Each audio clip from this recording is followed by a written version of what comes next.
February 27th, Saint Gabriel Possenti. Francesco Possenti was born in Assisi on March 1st, 1838, the 11th child of Sante Possenti and Agnes. Francis Possenti's childhood, like that of Therese Martin's, was perfectly normal. It is not recorded that he had visions at the age of 4 or that he had devised extraordinary forms of self-torture before he was 8. On the contrary, he seems by nature to have possessed a warm temper which was not always under perfect control, and to have been fastidious about his dress and personal appearance. As a youth, he read novels, he was fond of gaiety and of the theater, though seemingly the plays he frequented were innocent enough, and on account of his cheerfulness and good looks, he was a universal favorite. As we shall see, this cheerfulness was hard won. The first year of his life was spent away from his family with a nursing woman who cared for him because his mother was so sickly.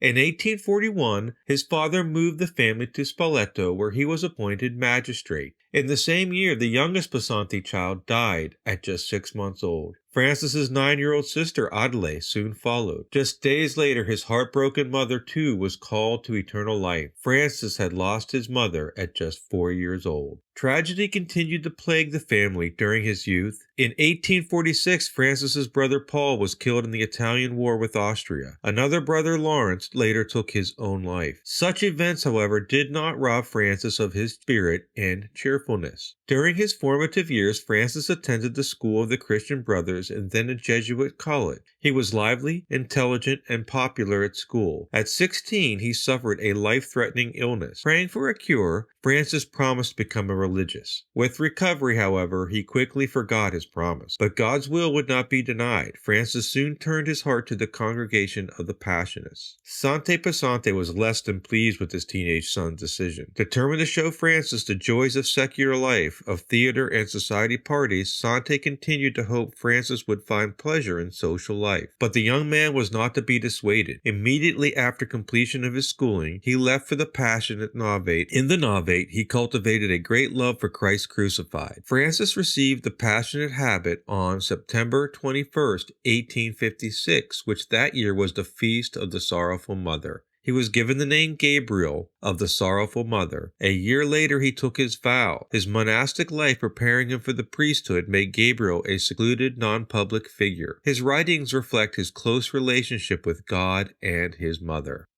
These were tumultuous years in Italy. The government was issuing decrees closing religious orders, and there were marauders that would harass communities. And around this, a legend has formed. It is said that a gang of marauders entered the town of Isola di Gran Sasso in Italy in the year 1860. The marauders grabbed a woman and they were going to rape her. But after freeing the young woman from the would-be rapist, St. Gabriel Possenti confronted the onrushing brigands waving revolvers. At that moment, Possenti fired at a lizard that happened to be running across the road and dispatched it with one clean shot. Thus, having demonstrated his excellent handgun marksmanship, he was able to take command of the situation and run the now frightened brigands out of town. St. Gabriel Possenti performed this feat of courage without causing physical harm to a single human being.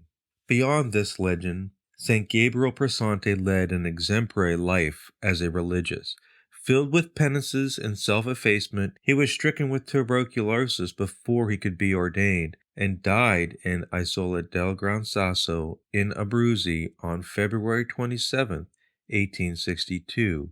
He was not yet 24, yet he attained such remarkable sanctity in that short time. He was a Passionate that he was canonized a saint by the Church in 1920. Only 5 years later, weekly devotions in his honor were begun at St. Michael's Church, Union City, New Jersey. For over 55 years, thousands of favors, some of the most extraordinary in nature, have been granted and are attributed to his powerful intercession with Christ crucified and the Sorrowful Mother of Mary. As the patron of youth, his intercession for young people has a very special power with God.